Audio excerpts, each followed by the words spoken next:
At ang pinakang maganda dito mga kabiyahe, dahil sa mahal ng fuel ngayon, panalong panalo ka dito kay Orla.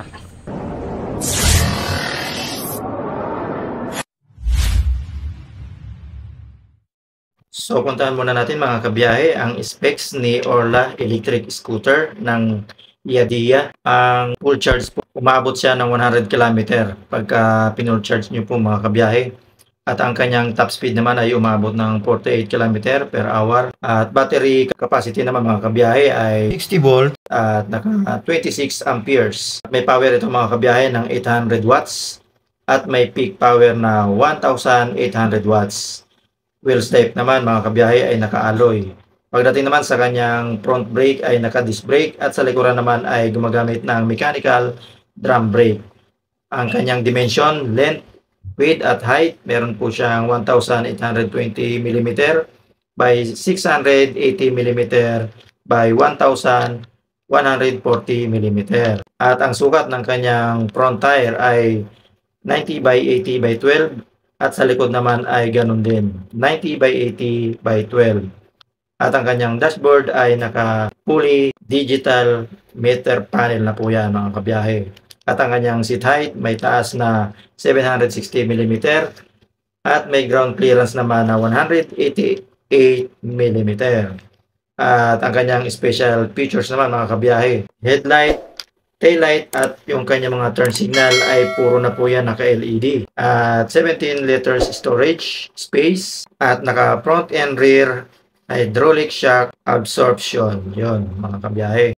Silipin naman natin mga kabiyahe ang appearance ni Orla electric scooter o motorcycle ng Yadia. Mga kabiyahe, ito yung pang-apat natin pero ito yung masasabi kong pinaka-unique sa lahat. At hindi rin natin ito may ihahanay doon sa tatlo nating hinawakan dahil ito mga kabiyahe, alam nyo ba, fully electric po ito. Hindi ito di gasolina. So, ayan, tingnan natin ang appearance. Ito po ang appearance ni Orla. Ayan, meron tayo ditong kodig oh. Yung mga pangalan nila dahil ang unit na iti-test ride natin ngayon sa araw na ito mga kabiyahe ay 5.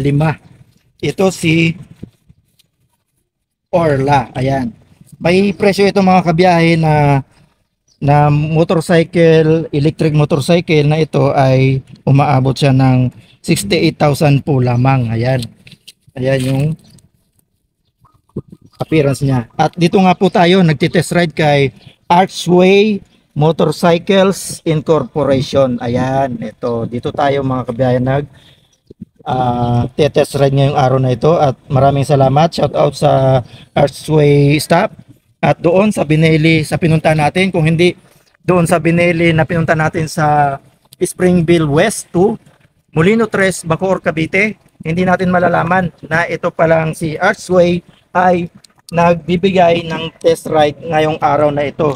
So tumakbo agad tayo dito para makapag-test ride din ng ating mga nagustuhang unit at ito nga po ang ating mga nagustuhan. At itong 5 na ito ay pinagkalob sa atin o ipinagkatiwala na ma-test ride. So shout out po sa inyong lahat. Maraming salamat po. So ito na mga kabiyahe, yung kanyang headlight ni Orla. Ayan, gumagamit siya ng projector lamp at meron siya ditong daytime running light. Ayan, naka V-shape at naka-triangulo naman yung kanyang headlight, which is may logo rin siya dito ng triangulo, sticker, at ang kulay niya ay orange. So dito, ayan, yung kanyang turn signal mga kabiyahe, naka-split siya dito ng letter J, pa letter J yung kanyang naka-split type na turn signal. At dito naman sa kabila rin, ganoon din naman mga kabiyahe. Ayan. So yun, ito nga po ay inuulit ko, ito po ay fully electric motorcycle. So iikot natin ito mga kabiyahe. Medyo nagulat lang ako kanina, hindi ko napaandar kasi ito po pala mga kabiyahe, ito pala ay mayroon na rin mga kabiyahe ng side stand kill switch. Ayun. At ito pa mga kabiyahe, tingnan nyo dito yung kanyang taillight. Uy, wow, amazing. Ayan, di ba? Ang ganda. At saka, pag sakay ka dito mga kabiyahe, wala ka talaga maririnig dito kaingay-ingay dahil ito nga po ay fully electric motorcycle mga kabiyahe ha. Ito ay si Orla. At mayroon tayo ditong side pocket. Ayan, kasya dito ang kahit 5 cellphone, malaki. At meron dyan dito mga kabiyahe ng charging port para sa ating pag-charge. Ayan, yung kulay orange, yan yung takip. Ayan, at pwede natin ditong iiwan yung cellphone. Ayan, kahit tag-ulan, hindi siya mababasa. So, safe na safe ang ating mga gadget sa unit na ito. At ayan, yung kanyang meter panel, talaga namang fully digital na din. At ayan, yung kanyang mga switches. Ayan, yung electric, yung headlight mode, at yung batayan ng ano niya, engine. Ayan, meron din siya mga kabiyahe. At dito yung high and low beam din ng headlight at busina. Dito meron din siyang turn signal. At ito yung kanya namang throttle na talaga namang smooth din. At ito kakaiba yung kanyang lever, yung brake lever niya dito kabilaan mga kabiyahe. Mga smooth lang yan, mga smooth lang. So yun, ito nakikita natin dito yung kanyang mags. Talagang napaka-aesthetic din ang pagkakayari at ginamitan din siya ng disc brake at naka-piston caliper yan mga kabiyahe. At ngayon, susubukan na naman natin i-test ride. So let's go!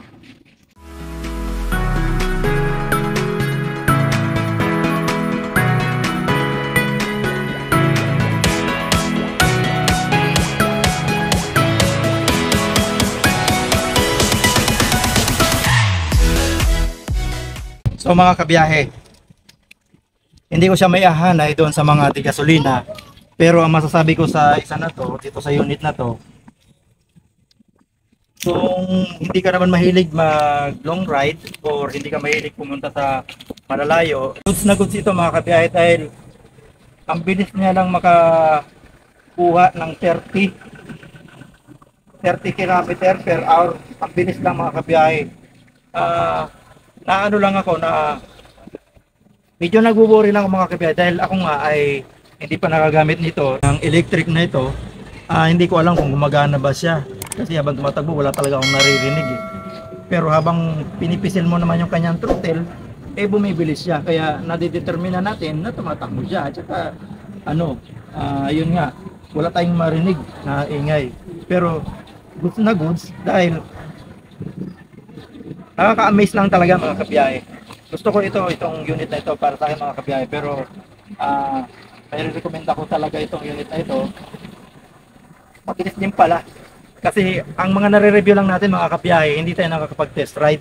So dito, na-test ride natin, yung 30 nga, sabi ko kanina, napakabilis lang nating na-reach. Doon sa review natin, na mga binabasa lang natin sa mga kinukuha natin sa Google, kung ano lang yung makita natin doon, siyempre yun sabihin natin, hindi ka mukha dito na talagang physical, magagamit mo siya. Kaya ito, yung sinasabi ko, na maganda talaga. At ang pinakang maganda dito mga kabiyahe, dahil sa mahal ng fuel ngayon, panalong panalo ka dito kay Orla. So masasabi ko dito mga kabiyahe, pag-iipunan ko to, isa ito sa mga kukoleksyonin ko. So kukuha na naman tayo uli ng isa pang unit. Pila ng pang-apat na ito mga kabiyahe, no? So siguro dalawa pa or isa pa ang kukunin natin para i-review ngayong araw na ito. So samahan nyo kami mga kabiyahe.